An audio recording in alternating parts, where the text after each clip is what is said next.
François-Xavier Bellamy. Il fait partie des candidats qu'on connaît peut-être le moins. Agrégé de philosophie, maire adjoint de Versailles, auteur de plusieurs ouvrages sur l'éducation, la transmission aux jeunes. En 2018, il crée un mouvement politique, Unis pour servir. Il porte aujourd'hui les idées du parti de Laurent Wauquiez. François-Xavier Bellamy, bonjour, bienvenue. C'est à vous, vous avez 4 minutes comme tous les autres candidats.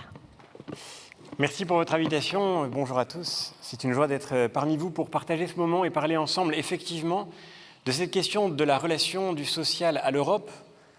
Le mot santé est derrière moi et ce que je vois depuis le début de cette campagne, c'est que l'Europe est très malade. Je l'entends partout sur le terrain, nous le savons tous. L'Europe qui devait nous renforcer donne à beaucoup de citoyens en France et en Europe le sentiment qu'elle nous manque, qu'elle nous fait défaut.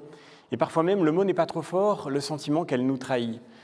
Je le vois aujourd'hui en rencontrant des agriculteurs, des chefs d'entreprise, des entrepreneurs, des salariés, des gens qui ont vu parfois partir leur emploi, disparaître leur activité, fermer leur usine.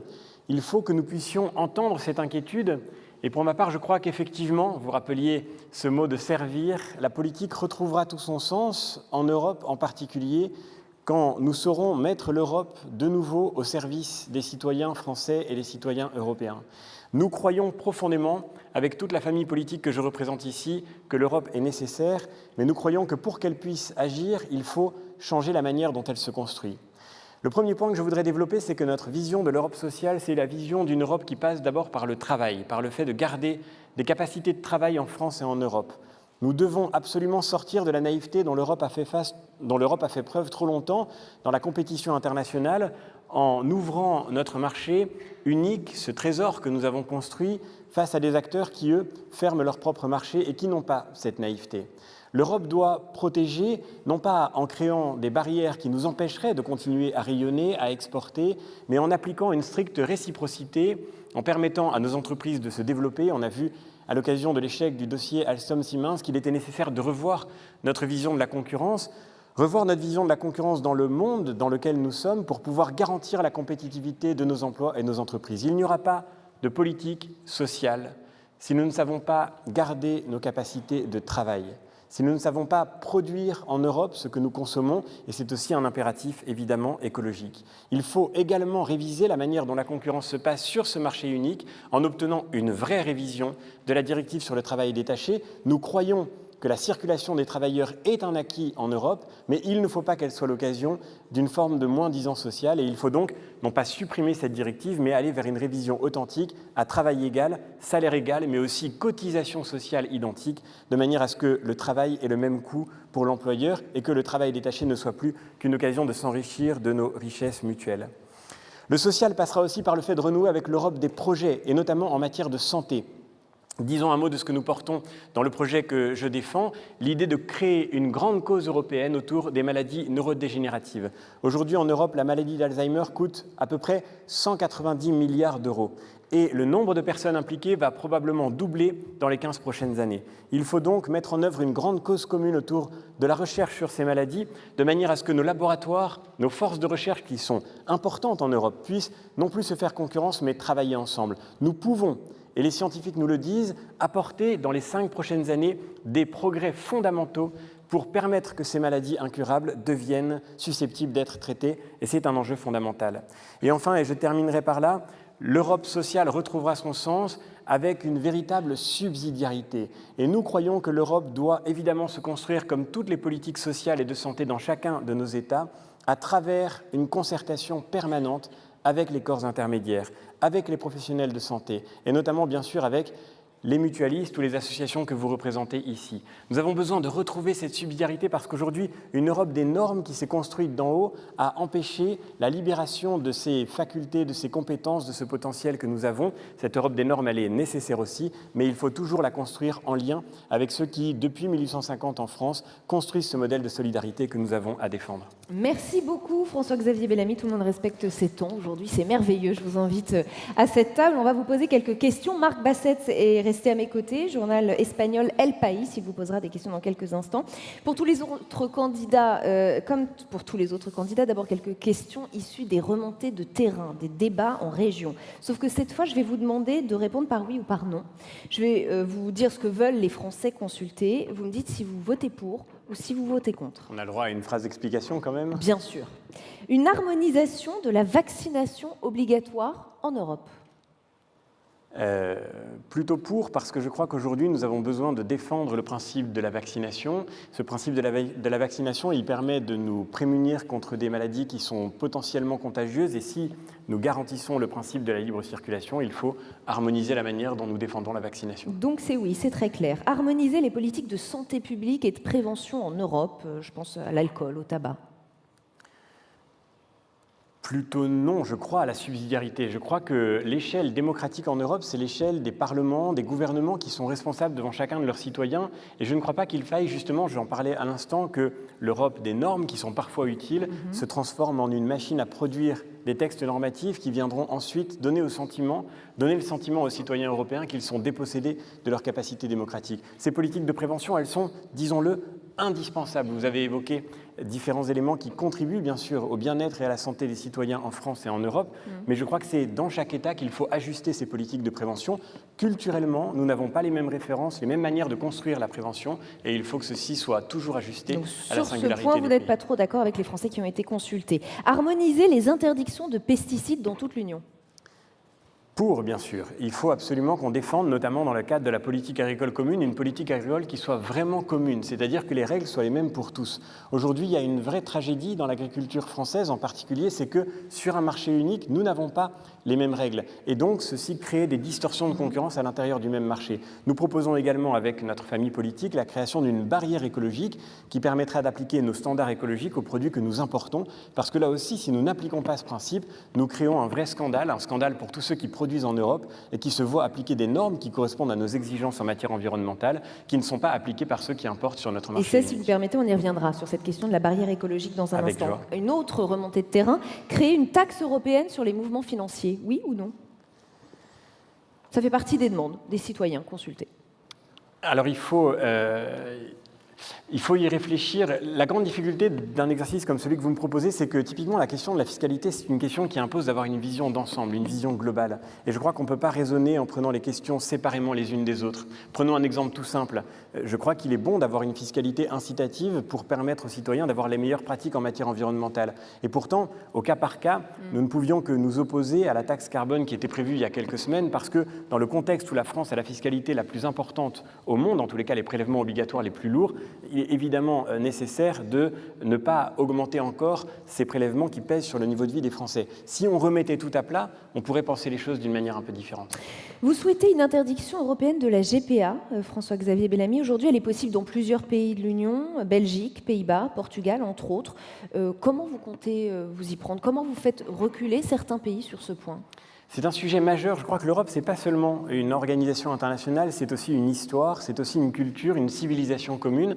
Et dans cette civilisation, le principe de la dignité humaine a mûri. Avec le principe de la dignité humaine, le principe de l'indisponibilité du corps humain, qui est aujourd'hui consacré, par exemple, dans le droit français. Nous n'avons pas le droit de faire commerce du corps humain. Et je crois que nous devons maintenir absolument ce principe devant ça, les grandes... Ça, on a compris, c'est votre point de vue, et vous l'exprimez depuis plusieurs semaines. Moi, je vous demande comment vous faites pour convaincre des pays qui l'ont déjà mis en place. Je crois qu'il faut engager un dialogue très fort avec nos partenaires européens sur cette question. La France a quelque chose à dire en Europe et l'Europe a quelque chose à dire au monde. La question du comment, c'est la question de ce dialogue politique. Il faut évidemment engager ce dialogue pour pouvoir faire en sorte que nous ne parlions que d'une seule voix.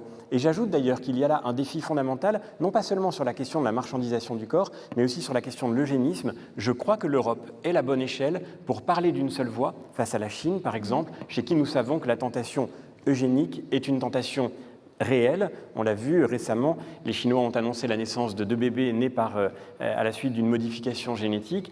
que ce soit vérifié ou non, la communauté scientifique en discute actuellement, mais ce qui est certain, c'est que nous sommes à la veille de voir se dessiner un monde nouveau, et dans ce monde, l'Europe a quelque chose à dire avec cette histoire, cette culture et cette tradition juridique qui doit pouvoir parler au monde. Sur l'IVG, en quelques secondes, évidemment, pas d'interdiction et pas de proposition d'interdiction. Non, je me suis déjà exprimé de nombreuses fois sur la question. C'est mieux quand c'est répété. Vous proposez, donc on l'a dit, de mettre en place cette barrière écologique avec des droits de douane spécifiques pour les pays qui ne respecteraient pas les normes environnementales et sociales.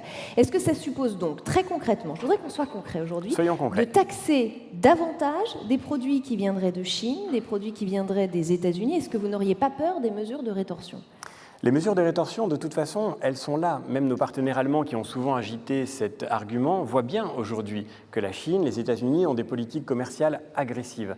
Et donc il faut, c'est vrai, que nous puissions rompre avec la naïveté. Trop souvent, nous avons cédé du terrain en disant si nous n'affirmons pas nos intérêts, nous allons avoir droit à des mesures. Si nous affirmons nos intérêts, nous aurons droit à des mesures de rétorsion. La vérité, c'est que nous avons eu d'une certaine manière dans cette situation tous les inconvénients d'une forme de fragilité sans jamais avoir affirmé nos exigences et nos intérêts. Donc oui, nous avons besoin d'appliquer, et ça n'est pas en tant que tel du protectionnisme, c'est une exigence de réciprocité et d'égalité absolue, d'appliquer à ceux qui importent sur le marché commun la même contribution carbone que celle que payent ceux qui produisent à l'intérieur de ce marché unique.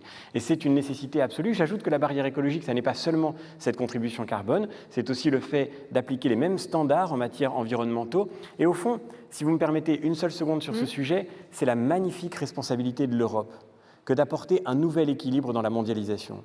On a vécu trop longtemps dans une mondialisation qui était une sorte de taylorisation à l'échelle internationale, où l'Asie allait faire l'industrie et l'Europe les services et les loisirs. Ça a produit la catastrophe sociale que nous connaissons, ça a produit notre fragilité économique, mais ça a produit directement aussi cette catastrophe écologique que nous déplorons bien sûr et sur laquelle il faut que nous puissions apporter une réponse à la hauteur. Cette réponse, c'est celle d'un nouvel équilibre de la mondialisation dont l'Europe doit être un poumon. François-Xavier Bellamy, je laisse Marc Bassette vous poser quelques questions. Bonjour François-Xavier Bellamy. Bonjour. Dans votre programme, vous proposez, et je cite entre guillemets, la convergence nécessaire en matière fiscale et sociale afin de lutter contre le dumping et les écarts trop importants entre États européens qui nuisent à la compétitivité de nos entreprises françaises. Deux questions pour clarifier. Première, est-ce que vous irez en Europe défendre les intérêts français ou les intérêts européens, comme journalistes européens, étrangers, ça m'intéresse. Ils ne seront peut-être pas toujours coïncidents. Et en deuxième lieu, avec quels alliés comptez-vous pour faire prospérer cette ou d'autres propositions? C'est la chancelière Merkel ou c'est Viktor Orban? Deux éléments de réponse. Le premier élément, c'est que je ne crois pas qu'on puisse dissocier les intérêts de la France des intérêts de l'Europe. Ça n'est pas une facilité de langage. L'Europe, je le disais en introduction, traverse une crise profonde. Et cette crise rend la réforme nécessaire, mais elle rend aussi la réforme possible. Si nous ne sommes pas capables de changer notre modèle, alors l'Europe va se défaire. Et donc il faut évidemment que nous puissions nous faire entendre sur la nécessité de cette convergence avec tous nos partenaires européens, parce que, et bien sûr ce sera difficile et c'est une négociation qui s'ouvre, mais parce que c'est au terme de ce travail-là que nous pourrons reconstruire une Europe qui puisse nous donner confiance dans l'avenir de la France et dans l'avenir de l'Europe. La deuxième chose, c'est que, évidemment, nous avons à construire un dialogue en Europe avec tous les partenaires européens sur ce sujet. Et bien sûr, je sais qu'il y a eu quelques rires dans la salle, mais bien sûr, il faut pouvoir échanger avec tous les pays européens, y compris, par exemple, avec Viktor Orban. Je ne crois pas qu'on fasse progresser la cause européenne en rentrant dans ce dialogue avec des clivages qui ne peuvent que la fracturer.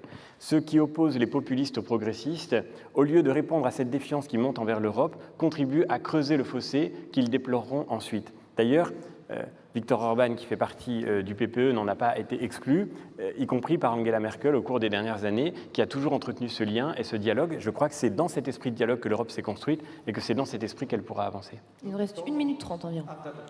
Je viens d'un pays, l'Espagne, où l'égalité homme-femme est centrale dans le débat politique actuel.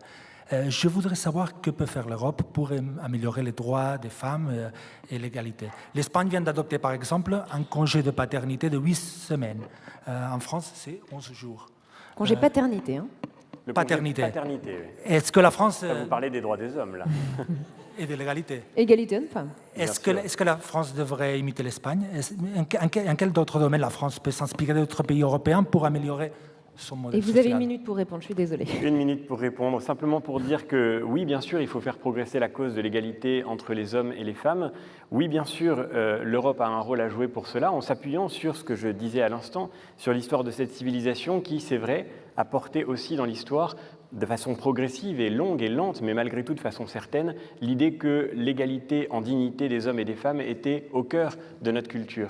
Et je terminerai simplement en disant que je crois à la subsidiarité, c'est-à-dire je crois que chaque État doit définir aussi sa politique sociale, sa politique du travail. Je ne crois pas, on le voit aujourd'hui avec la directive européenne sur le temps de travail qui a été en 2003 adoptée à la demande de la France, il y a eu des progrès, mais quand on veut trop réglementer à l'échelle européenne, on produit aussi des distorsions qui peuvent poser problème. C'est ce que nous vivons aujourd'hui avec, par exemple, la question du volontariat. J'attire votre attention sur ce point parce que la question du temps de travail des pompiers, c'est une question majeure et on voit que quand on légifère trop à l'échelle européenne, à la fin, on produit les distorsions qu'on aurait voulu éviter. Cela étant dit, effectivement, cette question fondamentale de la dignité des hommes et des femmes, c'est une question essentielle. On en parlait à l'instant avec la question de la marchandisation des corps et nous nous engagerons fortement sur cette question, comme on l'a dit tout à l'heure.